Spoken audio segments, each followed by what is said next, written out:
just start that one. I think you can, and you pass the one The before. EA one maybe, because Oh, there's another one okay. named 2 times. Hold on one second here. Oh, yeah. Yeah. We got a little visiting going on. Yeah. All right, if we're all ready, we'll stand and we'll start with the Pledge of Allegiance. Pledge allegiance to the flag of the United States of America and to the republic for which it stands, one nation, under God, indivisible, with liberty and justice for all. Okay, we'll turn the meeting over to Lisa to get us started. Okay, we'll call the meeting to order. We have a quorum, missing Andrea, Vincy, and Dr. Owen. So we'll take, the first thing we're going to do is take nominations for president. I'd like to nominate Rodney for president. You. Take a second to write this down at the same time. And I have a spot where I just need to fill in the blank. Yeah, right here.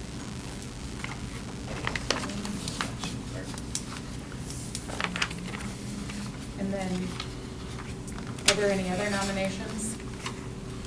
Okay, nominations will cease. Those in favor of Rodney as board president, say aye. Aye. Nay, same sign. Rodney, you are declared president, and I'm going to Okay. turn the meeting over to you. All righty. At this point, we also then need to take nominations for vice president. I'll nominate Tom for vice president. Thanks, Lanny. Do we have any further nominations?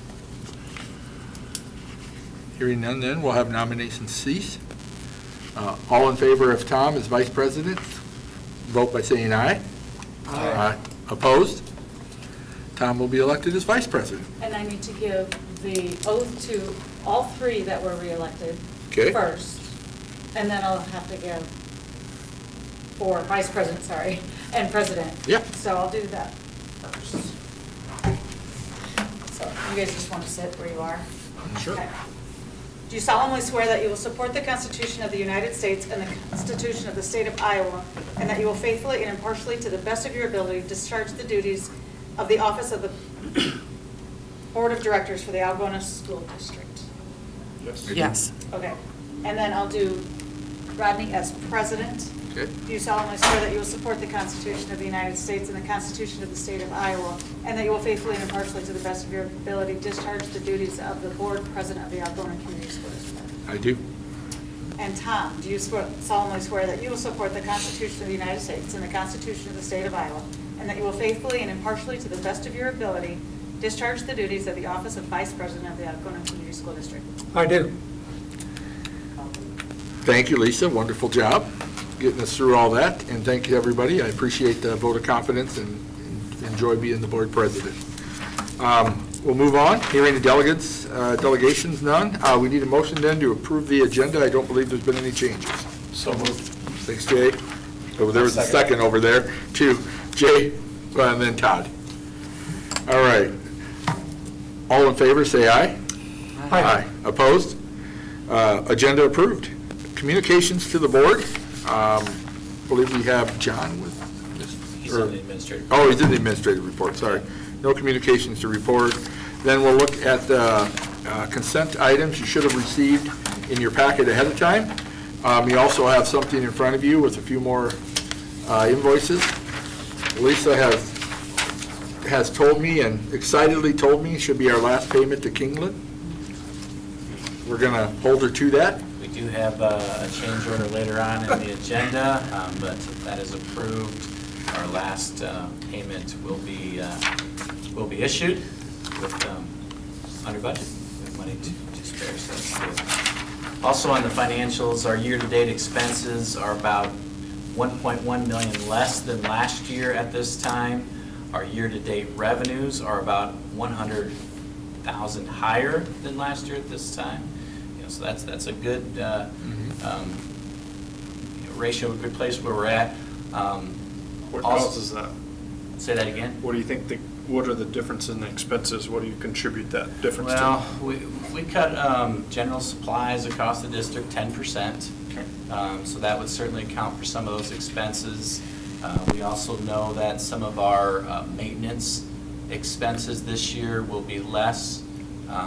a lot of that has to do with the construction of the field house. So that is a lot of that. Revenues being 100,000 higher, that's probably about right. Now, we do expect those to even out. That was the second part of that, is that we're in a very good place right now, but we still, every month, we rerun our forecast, and we're still forecasting to deficit spend as we have planned to for this year. But we're certainly on a good track right now. Our general fund cash on hand is also very, very similar, within, I think, 50,000 of last year. So expenses and revenues look very, very good. I know we're going to talk about it later, but I know our insurance is definitely going to be a lot higher as well. Yep. right? Yeah. And we've got concurrent monthly costs with the field house too. Yep. We've seen some of those expenses as anticipated. We met with our insurance brokers 2 weeks ago. Are you talking about health insurance, or are you talking about insurance to cover the field house? I'm talking about property insurance. Yeah, Oh, and And that's then- already been added. Okay, yeah. but And in our forecast, we built in Built it. Okay. field house ongoing expenses. good. And that insurance comes out of a different fund. Okay.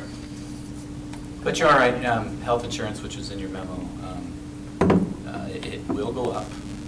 We'll have to look at some plan adjustments right now, which there's still a lot more data to be entered and to finish out the year, but we're probably looking at 20 to 25% increase. Industry-wide, things have gotten ugly. Yeah. That will cause us to make some adjustments in our Health, plan. or you talking health or? Talking health. Health now, Yeah. okay.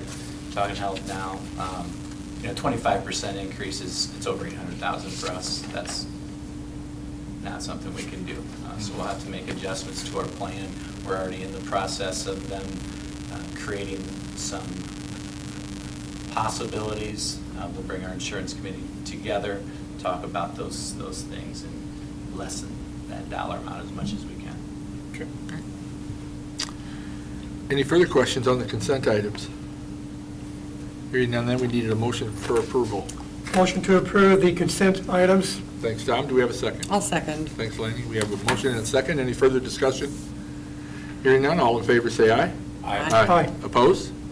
Consent items approved. We'll move into the superintendent's report. Yeah, I'm going to focus mostly on Iowa School Performance Profile, which you guys hear a lot about that. We talk to you a lot about that. There's been a new release that gives a rating for districts. We always talk about, the high school rating of commendable and the middle school rating of commendable, those types of things. They've now taken all the same data and all the same measures and given school districts measurements. They haven't done that in the past. We received a 6909, and again, that is out of 100, but don't equate it grade-wise, I guess is probably the best way to say that. That is a commendable ranking. The rating is dropped to acceptable for us due to a low score in students with a disability subgroup, just as we had with the high school and middle school. So that would make sense for the district that we have the same thing. If you look at some comparisons, our score of 69%, you chose conference schools because they're close to us, many of them similar. Clear Lake has a score that's slightly higher, and they're high performing. So we're within a few points as a district of being a high performing district. We'd have the second highest score in the district or in the conference, followed by Webster City, Iowa Falls, Hampton, Dumont, Humboldt, and Clarion, with a state average of 63%. So a different way to look at the Iowa School Performance Profiles than what we usually do, but I think a good way to look at it as well. Some positives, some celebrations. Our attendance growth as a district is 8.5%, so remember, that's taking a child who is chronically absent and then the next year measuring what happens with them. We were able to grow those at 8.5%. The state average is a little under 5%. Chronic absenteeism as a district, We have 9.8% of our kids who are chronically absent. The state average is 15, almost 16%. Our English language learners' growth is over 70%. The state average is 58. Our percent proficient in science. These next three scores are really where we highlight as a district. We do a good job with proficiencies. Our percent proficient in science is 74%, state average is 67. Percent proficient in math, 76, state average is 70. Percent proficient in ELA is 78, state average is 73. Our post-secondary readiness index, so this is kids who have college credit when they leave here. 84% of the kids in the Algonquin Community School District have college credit when they leave here with a state average of 70. Great numbers, things to really be proud of, things to work on as well. We've talked about in previous meetings, Mrs. Eischen, our growth with students is an area that has to get better. Our growth with students with disabilities has to get better. We need to continue to grow our work-based learning opportunities and our post-secondary readiness index, all things that we are working on. Mr. Heiser is going to highlight some of those specifically with a special ed here in just a second. But those are things we need to improve and we need to grow as a district. But a good way to look at it that we haven't ever been able to before as a district and then comparing ourselves to some others. Joe, on that English language arts growth, I think, is that comparing the same group from year to year, or is that comparing like 10th graders this year to 10th graders last year? No, it's comparing like a student Okay. as a 10th grader and then as 11th grader. Okay, What was okay. that growth? And that's where, we're really good at proficiencies. But you can be proficient and not grow, enough, right? And we see some of that with some of our kids. Any questions on any of the Iowa School District Iowa Performance Profile ratings? As I mentioned, an area that we need to improve is our growth with students on an individualized education plan and IEP. And Mr. Heiser is going to kind of start us off tonight with our administrative report. Mr. Heiser works as our special ed director in our district, also in the Manson district, also in the Southeast Valley district, in all of these areas. And he's going to talk specifically about some stuff we're doing in Algona in the area of special education. First thing I want to show you is I have set up a special ed landing page that all of our special ed teachers and our administrators have access to. State of Iowa and nationally, things are all over the place. If you ever go to the Department of Education's website, it's difficult to find anything. So what I've tried to do is pull a lot of those documents and pieces in, and I've split it up for the Algona instructors, parent documents, and Achieve. Achieve is the system where we put the IEP data and all the information in. That was new a couple years ago, so there's specific areas on that. The things on the instructor side, and some of them so I actually run 3 of these pages for all 3 districts. But even today, I added some new things underneath the parent documents. Medicaid last Tuesday did some big changes. So I had to revamp all of our packets to go out because of the changes Medicaid made. So when I revamp them, I put those changes onto here. So it's kind of a one-stop shop for a lot of our stuff that our paras can use and our instructors, and also that they can give out to parents. So you see, like under the parent documents, what is expected in an IEP meeting. So if somebody's coming into a new meeting, we have documents available that we can share with the parents so they understand the process and what they're going through. The one we spend a lot of time in is the Algona instructor side. So I'm just going to highlight one of the documents. So we have set up what's called an IEP checklist. So here's an example of the checklist. With changes in how our AEAs are done and with the Department of Ed, there's not a lot of that support there. They don't have the people to do the support. So that puts a lot back on us on what does it look like. So this document alone, and it's shared with all of our special ed teachers and with our administrators, takes them step by step through everything you have to do before a meeting, during a meeting, and after a meeting. So we've even put some timelines on there because it's now very important to hit some of those timelines. The Department of Ed, one of their major focuses this year is overdue IEPs. When an IEP has a due date, it's supposed to be done by that due date and not go past it. So this walks through when you're setting everything up and how and the dates you go through to make sure that we're in compliance with what's required from the Department of Ed. I will tell you, our staff does a great job with progress monitoring, with really avoiding overdue IEPs. You know, there are sometimes things you can't avoid, but we're getting better at getting those done weeks before the actual due date.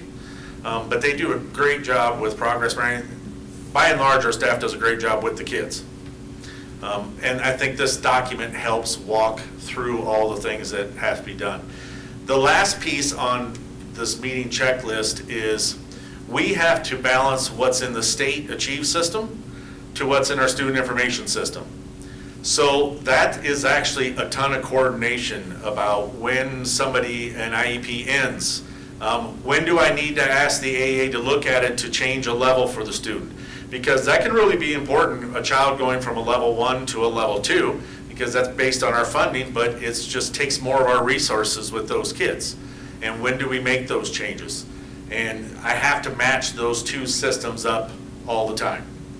So I do a lot of the changes to our student information system, and then I do the request through this AEA for some of those changes as well. So it's really just a lot of coordination. And the staff is really good about making sure I know things and when things are coming and asking questions. And if I don't know the answer, I know lots of people, and we go and have those communications with those people. So part of our meetings with the admin is taking them through what some of these documents say as well, because they need to be aware that these are out here. This is not, you know, a lot of our documents, they're not to punish people, they're to help them. If we can improve how our protocols and processes are done, then we can make as many of these type of documents as we can to help them to make things run just a little smoother and those meetings to run a little smoother. So that's one of the things I'm kind of going over with admin and stuff at our meeting. The other piece to this is because you know that almost every school district in Iowa, special ed students aren't growing fast enough. You know, we're well aware of that. The state of Iowa now has a $200 million plus deficit in special education. They're starting to ask about those questions. Why do we spend a lot of time on Medicaid? To try to reduce some of that deficit. We can build Medicaid back.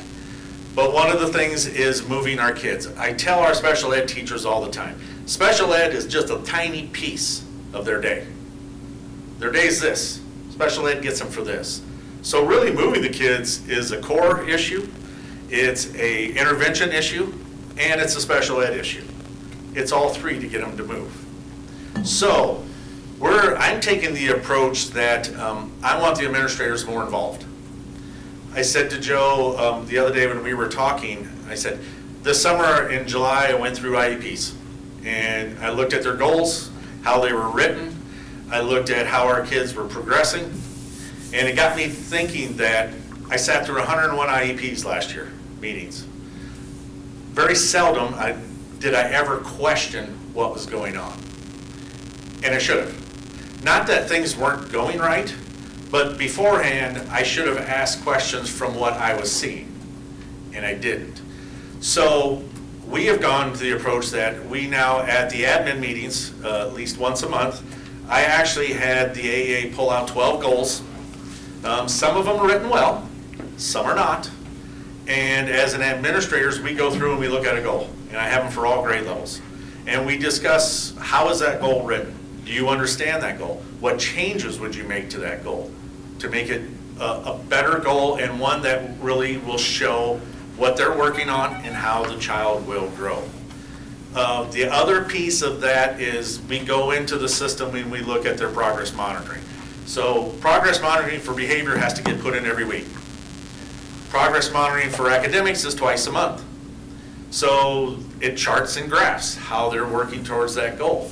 What we don't want to see is if a child, if the goal says 3 out of 4 times if they meet it, then they've met their goal. And then we look, and they've done 3 out of 4, but they're still working on that goal. Why? We see a child that had a really good score and then tanked the next time. Why? What's going on that caused the drop? Could be the child came in and had a bad day. Well, then I would recommend you don't test them that day. But if you do, we need to know these things. It could be the child's gone stagnant.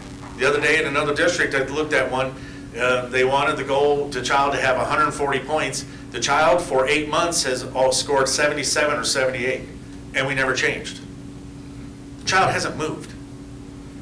Months ago, we should have looked at that and said, what are we doing? Do we need to make some changes? It's giving the administrators some time to sit down and actually go in and look at that, and then for us to have a discussion about what are we looking at? And what changes do we need to make? I feel from the top down, we need to look at changes and start questioning. You know, in the elementaries, we have meetings all the time about our MTSS, our interventions. What are we doing in the core? Well, we now need to start having some conversations about what we're doing in special ed. But we need our administrators to understand what they're looking at and the questions to ask. So it's really kind of special ed PD for admin that we're putting into our plan. So.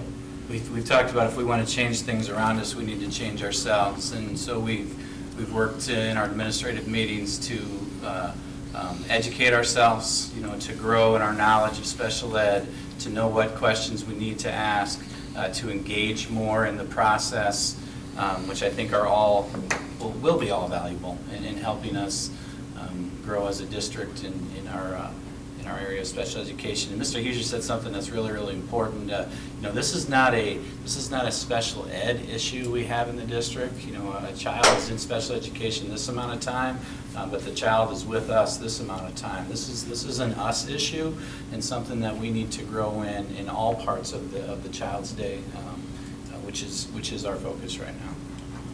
If a child has an IEP and accommodations, how is that then communicated to the core courses, teachers and the exploratory teachers and stuff, and how? Yes, so the services, accommodations, all those things are given to the core teachers, so they know what's going on. One of the other areas we really need to do a better job of is finding time for our special ed teachers and general ed teachers to meet, because there's not a lot of time for them to meet. So and probably it's also not well enough. Yes. Todd, you know, that's why we know we got to create and carve out more of those collaborative opportunities for our general education, special education staff, so they are fully aware. You know, we provide those indications, but that's not enough. You know? Every IEP has it written into there, but is it really happening? And is it happening on a regular basis? You know, that doesn't count walking down the hall and saying, hey, you know, what's going on? It's a set time, and do we, you know, is it really happening? So, you know, there's a lot of pieces to special ed, and since I'm in 3 districts, I can see it across, and the things that are happening and the changes need to be made are not just here. It's in all 3 of mine that those changes need to be made, and it's across the state that they need to be made. I think for a long time, we just kind of sat back and let special ed run. But in the reality is, when you look at the data, they're not growing the way they should. So we've got to ramp it up. Statewide, not a program unique to Algona? No, not at all. But regardless. It's statewide, It's so. something that needs to be better. Okay. Thanks, John. Thank you. Thank you, John. All right, we'll move on to old business, and we've got approved second readings of board policies.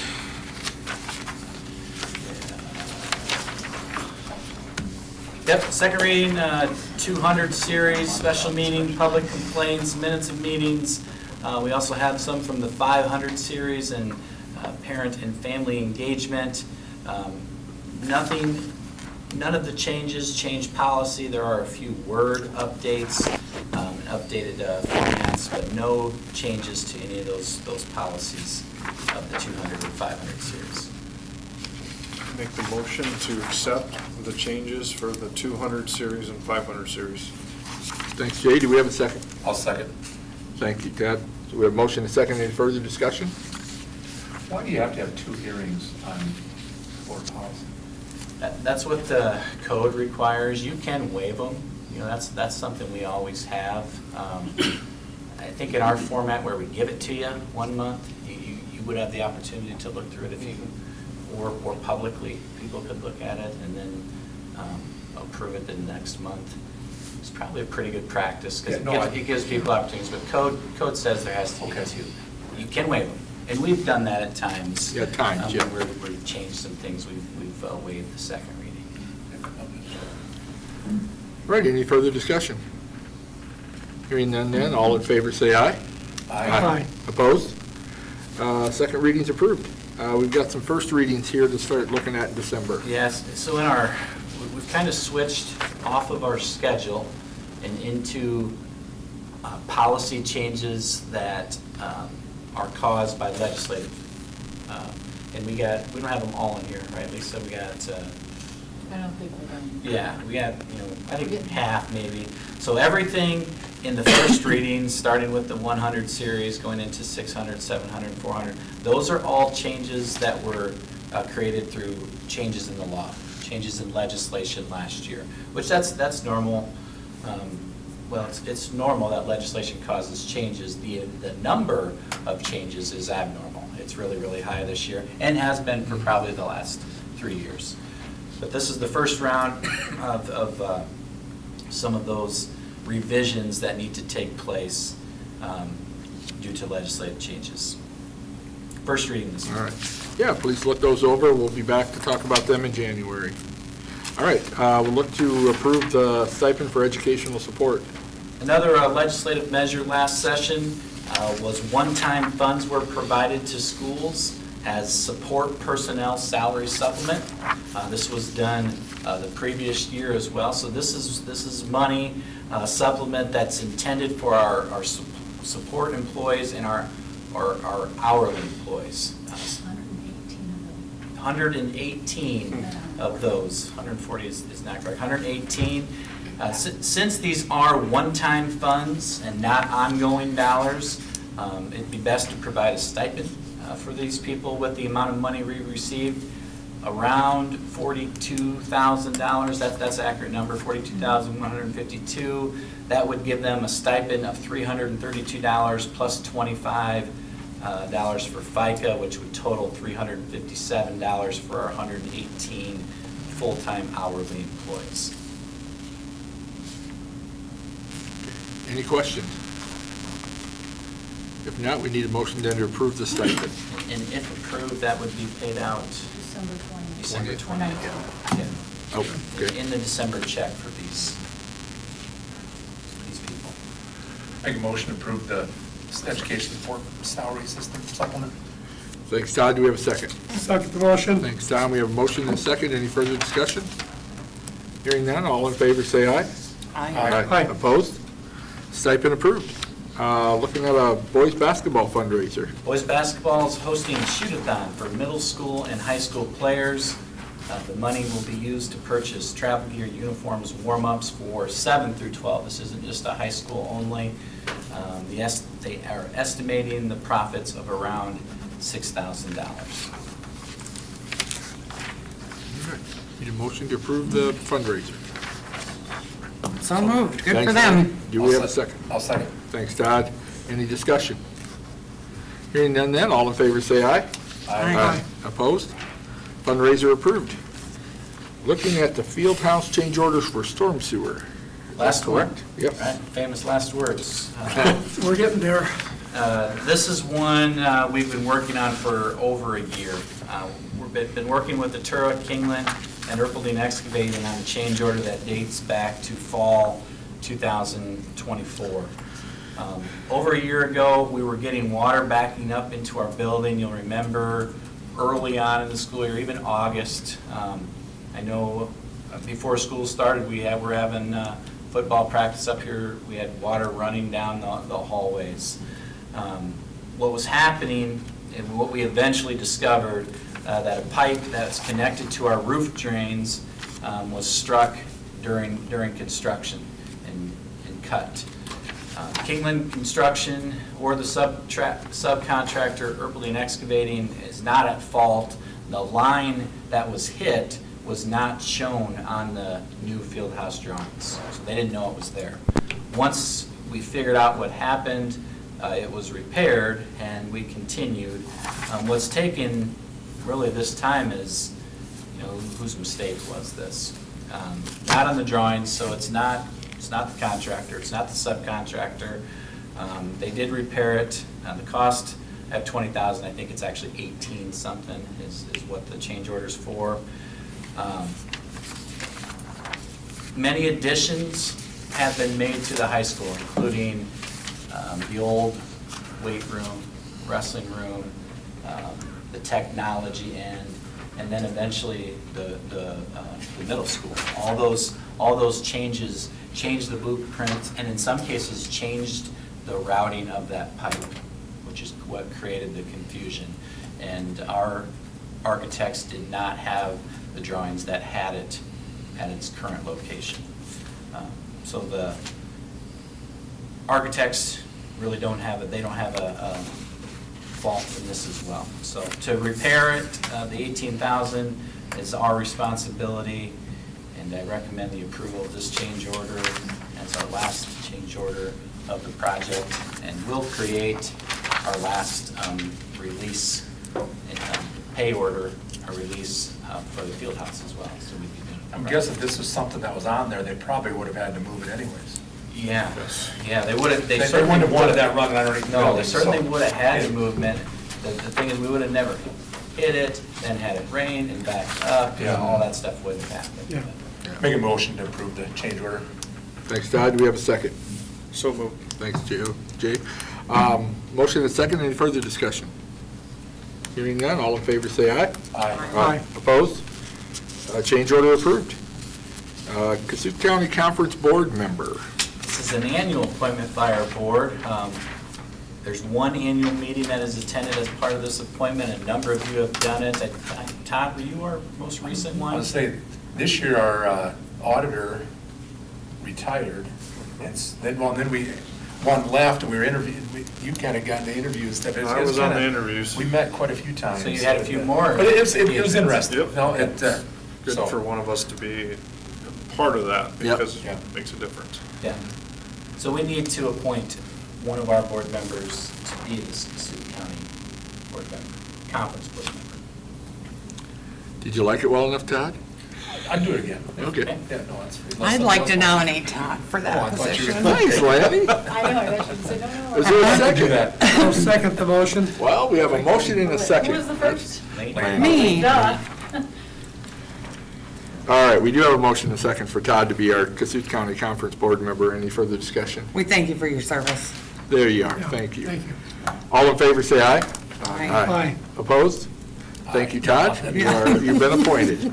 All right, we'll look at the approved dropout at-risk plan. Attached is our dropout prevention at-risk handbook plan. This provides specifics for our at-risk programming throughout the district. It aligns to our mission to provide an enriching environment to meet all needs of learners. Nothing is new in this plan. It represents what our program has always been. We just have not had it compiled into one handbook and one plan in the past. The goals of our at-risk program are to support our at-risk learners in their academic areas, to support our at-risk students in their career and vocational development, to promote our at-risk students in their connection to school, involve at-risk students' families and communities in the educational process, and to promote at-risk students' social and emotional growth. And this plan helps us do that. Later on in the meeting, we'll also recommend the approval of the at-risk modified supplemental amount, which creates the funds to fund this plan, which is very, very extensive, almost $500,000, which we have counselors, we have administration, Just my kid. we have associates throughout the district who are all funded through this dropout prevention and at-risk plan. So I do recommend the approval of this at-risk handbook as presented in the materials tonight. Make a motion to approve the handbook. Thanks, Todd. Do we have a second? I'll second that. Lanny.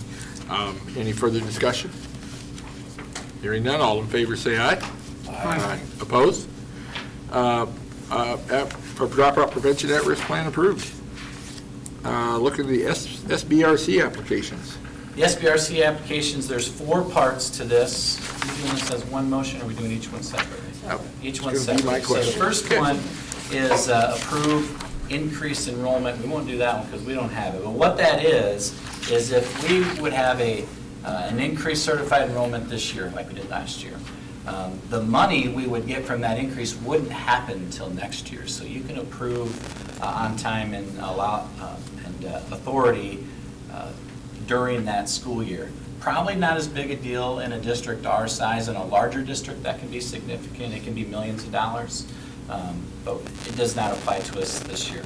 The second part of the SBRC application is to improve open enrollment applicants who were not in the fall 2024. So this is a student who's never, for example, this is how it applies to us in most cases, a student who's never attended here and they open enroll out and they're a kindergarten student. So Lisa's going to get a bill for that from that district, from the receiving district, and we're going to pay it. But we haven't got the money from that student yet. We will get it next year. So like, I think we have 12 kindergarten students at North Iowa, for example.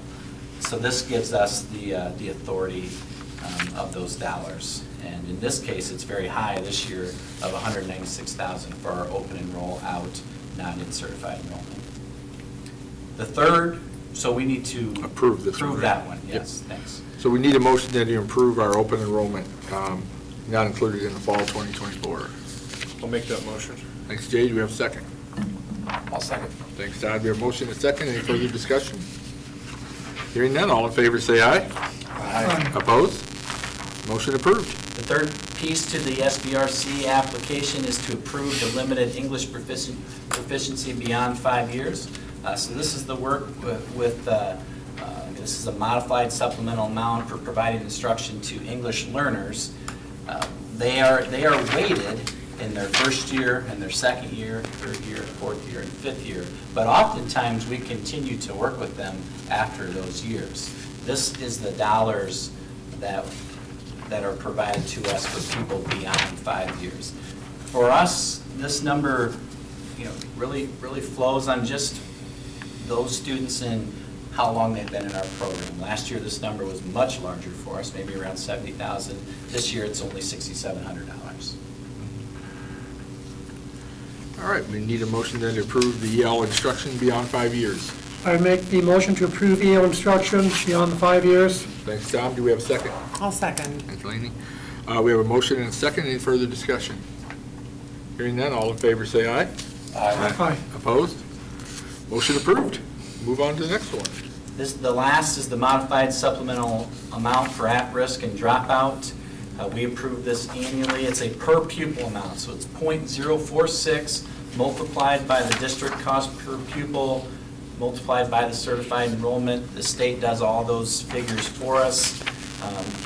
It produces for us 490,000, somewhere close to that. Are you asking the request or just how much it uses? The request is 521, a little bit over what I said. Really valuable supplement for us. That revenue source allows us to fund programs, fund a number of people, obviously, in the district from that amount of 521,000. So I certainly recommend the SBRC modified supplemental amount for dropout prevention. I'll make a motion to approve that. Thanks, Todd. Do we have a second? I'll second that. Thanks, Laney. We have a motion and a second. Any further discussion? Hearing none, all in favor say aye. Aye. Opposed? Motion carried. Look to set the time and date of our regular monthly meeting. This past year, we held our meetings on the second Monday at 5:30 PM, which was a change from previous when the meetings were at 7 PM. I have not heard any objections or concerns with 5:30 PM start times. We certainly want to be at a time that is best for our people. We want it to be available to them. All right, do we have a motion then to approve continue with our current day, second Monday at 5:30? I'd set the motion to set the time at 5:30 PM, Thanks, Tom. second Monday of the month. Yep. Do we have a second? I'll second. Thank you. So we have a motion and a second. Any further discussion? Or was that you, Jay, that seconded? It was Tom. Okay, good, I got that one right at least. All right, hearing none, all in favor say aye. Aye. Opposed? Approve the date and time. It does look like we do have a open enrollment. Yeah, we have one open enrollment application. They have met requirements as they are open enrolling to an online school. Need a motion to approve. So moved. Thanks, Todd. Do we have a second? Second. Thanks, Blaine. Any further discussion? As you've met with our legislative people, have you talked to them about this Absolutely. item? And I think they are heavily in favor of changing that law. I think that will happen. I think it's an oversight, honestly. I give them examples of what happens in our district and how we get to many of these applications, and I think that will be some legislation that's put forward to, and all I ever ask is to make it the same no matter where they're open enrolling to. Right now, we have a different law if they're open enrolling to an online school and there's no deadlines. And ultimately, I think that's bad for kids. I don't think it creates the consistency they need to be successful. You know, there should be a deadline date on Yeah. this. Yeah. I agree with you. All right, any further discussion? Hearing none, all in favor say aye. Aye. Opposed? Open enrollment approved. I don't believe we have any. We have one resignation, and one Yep. contract. Okay. Resignation, Corey White, teacher associate at Bertha Godfrey. Okay, we need a motion then to approve the resignation. I'll make the motion to approve the resignation. Thanks, Jay. Do we have a second? Second. Thanks, Todd. We have a motion and a second. Any discussion? Hearing none, all in favor say aye. Aye. Opposed?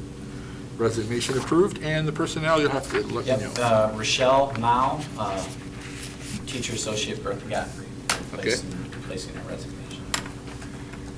All right, we need a motion to approve contract. So moved. Thanks, Landy. Do we have a second? Second. Thanks, Todd. All in favor, say aye. Aye. Opposed? Contract approved. We are at that magical hour of adjournment. I hope everybody has a great rest of the holiday season.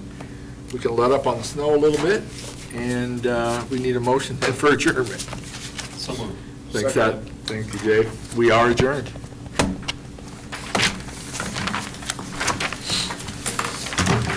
See everybody back here in January. Yeah, let's keep the weather away. We've had enough. That's enough for the rest of the year. Yep. Cold this weekend. We were on charge. And next, yeah, I mean, we're Yeah, close to next. died so- as I got